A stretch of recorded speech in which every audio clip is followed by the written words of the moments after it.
Bonsoir. Au menu cette semaine, on vous parle de l'importance de reconnaître les signaux de satiété.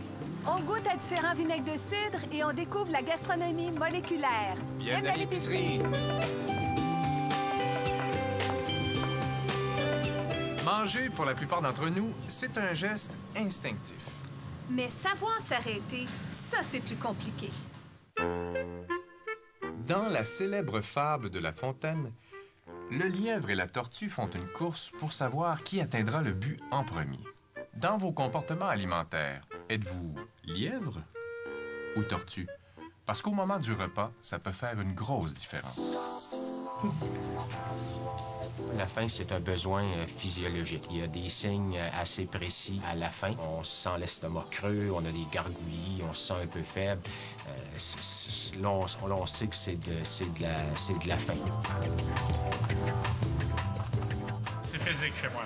Je vais sentir des maux de tête, je vais sentir certains étourdissements, je sens une fatigue générale.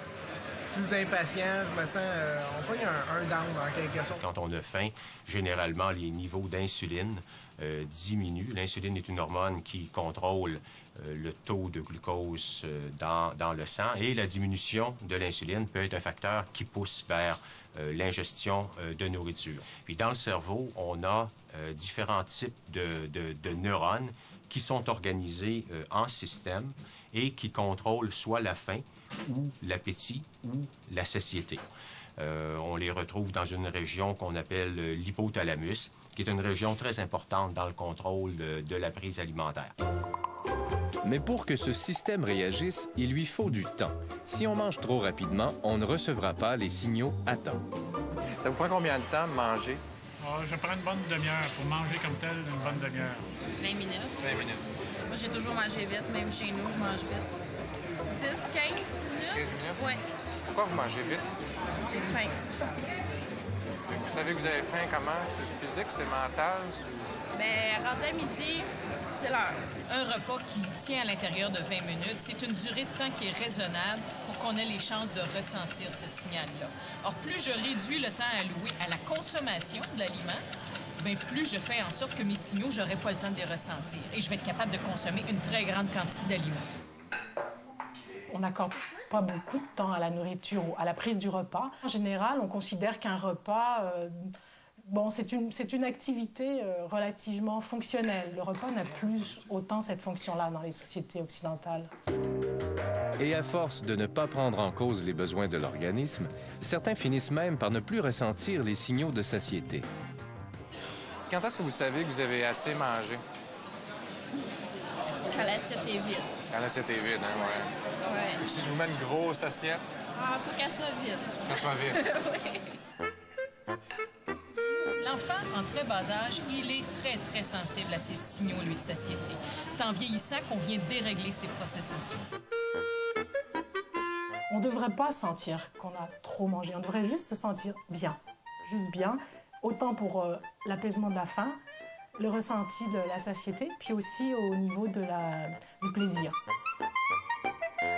Dans l'intestin, il y a des hormones qui sont sécrétées dans la circulation. Puis ces hormones-là, certaines de ces hormones vont causer de la satiété. Une fois qu'on assouvit son appétit, bien, le cerveau répond, le cerveau sécrète des molécules qui font qu'on va aussi finir par arrêter d'ingérer de la nourriture. Tout contribue à brouiller nos signaux de satiété. Le manque de temps d'abord. Le mode de vie ensuite avec toutes ses exigences, toutes ses distractions. Enfin, l'offre alimentaire omniprésente. Je pourrais décider le matin, même si j'ai déjà déjeuné, si je n'y réfléchis pas, je rajoute à ça un café en chemin puis un muffin parce que ça me tente et non pas parce que j'ai faim.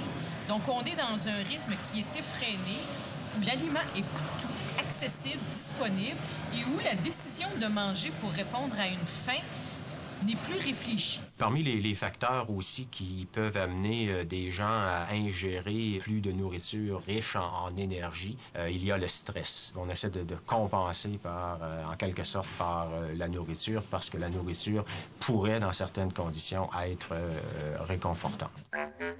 Si les signaux de faim et de satiété sont relativement faciles à détecter, à condition de se donner du temps, il en va autrement de l'appétit.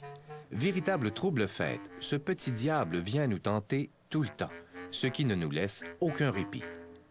On a faim, d'ailleurs si on a très faim, on est capable de manger à peu près n'importe quoi, vraiment. Tandis dans l'appétit, on a envie de manger quelque chose en particulier. Par contre, l'appétit, ça relève plus, à mon avis, du plaisir aussi. Dans le cerveau, on a un système qu'on appelle le système de récompense. C'est ce système qui va, en fait, nous donner le plaisir suite à l'appétit pour quelque chose. Lorsqu'on ingère des aliments, ce système est stimulé. Puis, ce système, en quelque sorte, assouvit notre appétit. Dans les buffets, où on va voir des gens s'empiffrer avec des grosses quantités de nourriture et en prendre des fois une troisième assiette au cas où il y aurait encore faim. Donc, il y a une relation à la nourriture qui est complètement tordue. La tentation. Les odeurs, les couleurs, le croquant, le moelleux, le sucré, le salé. Peut-on arriver à contrôler notre appétit? On a plus été programmé, l'organisme humain, pour survivre à la famine, à la disette, au manque, qu'à l'abondance. Et c'est ça qui se passe à l'heure actuelle. Donc je pense que c'est pour ça qu'on a du mal à écouter nos signaux de faim, de satiété. Plus on s'écoute, plus on est attentif, plus on mange lentement, on sent que le plaisir diminue.